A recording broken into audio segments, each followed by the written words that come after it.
नमस्कार बंधुरा मंजुनिकार रंधनशालाते आपनादेर सबाइके स्वागत। आज अनेक दिन परे आपनादेर सामने एकटी रेसिपि निये आसलाम। सामने जन्माष्टमी आसछे, सेई उपलक्षे आमी एकटी एई रेसिपिटा बानाच्छि। ठाकुरेर भोगेर जोन्नो बा आपनादेर बाड़िर खाওয়ার जोन्नो एई रेसिपिटा बानाते पारेन। तो चलुन देखे नेওয়া যাক आमी कि बानाচ্ছি। रेसिपिटा बानानोर जोन्नो आमी एखाने एकटा कड़ाई बसिए दिয়েছি। कड़ाइर मধ্যে দিয়ে দিচ্ছি 1 চামচ ঘি।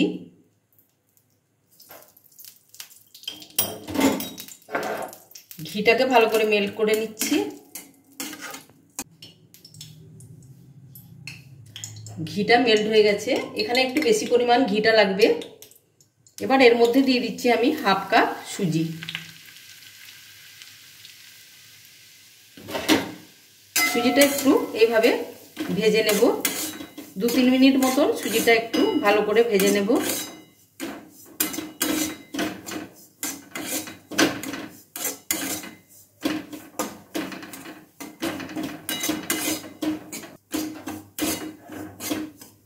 বেশি লাল করব না, হালকা একটু লাল লাল হবে।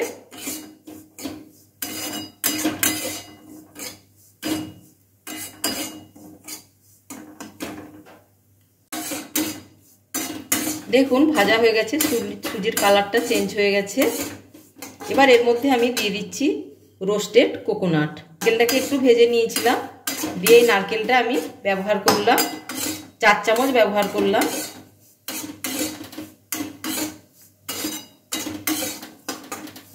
একটু আরেকটু ভেজে নিচ্ছি। এবার এর মধ্যে আমি দিয়ে দিচ্ছি 1 কাপ দুধ। হাফ কাপ সুজি নিয়েছিলাম, সেই হিসাবে আমি 1 কাপ দুধ দিয়ে দিলাম এর মধ্যে।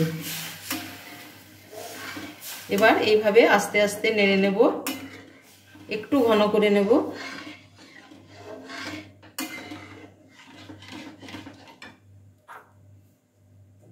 কয়েকটা এলাচ দানা এর মধ্যে দিয়ে দিচ্ছি।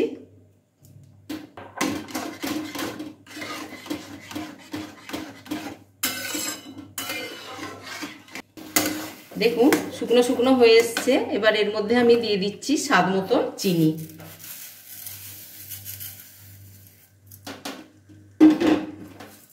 চিনিটা ভালো করে মিশিয়ে নেব এর মধ্যে।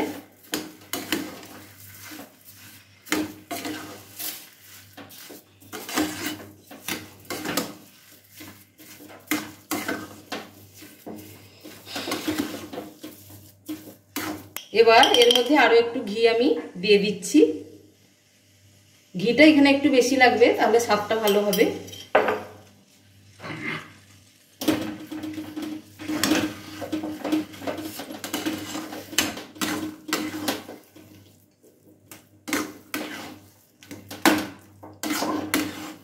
নারকেলটা এখানে আপনারা ব্যবহার নাও করতে পারেন, আমি দিয়েছি, এটা না চাইলেও দেবেন না।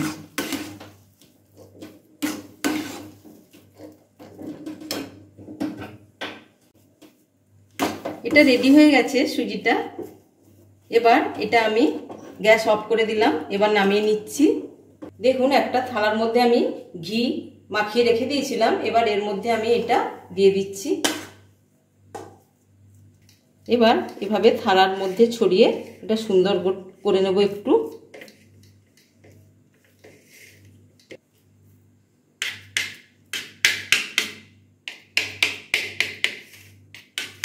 দেখুন এইভাবে আমি একটা চৌকো শেপ দিয়ে নিচ্ছি।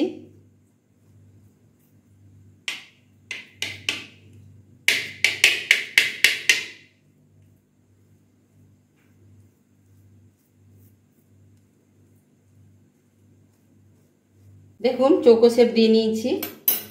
এবার এর মধ্যে আমি একটু আমন্ড আর কাজু এইভাবে ছড়িয়ে দিচ্ছি। আপনারা আলাদা ড্রাই ফ্রুটও দিতে পারেন।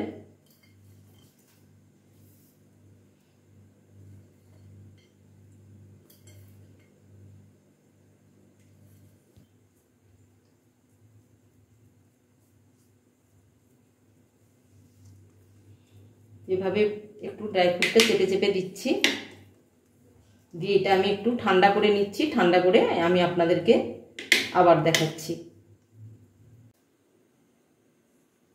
ঠান্ডা হয়ে গেছে, আমি ফিরে এসেছি। এবার এটা আমি কেটে নিচ্ছি। আপনারা যে কোনো শেপে কাটতে পারেন, আমি বরফির শেপ নিয়ে কেটে দিচ্ছি।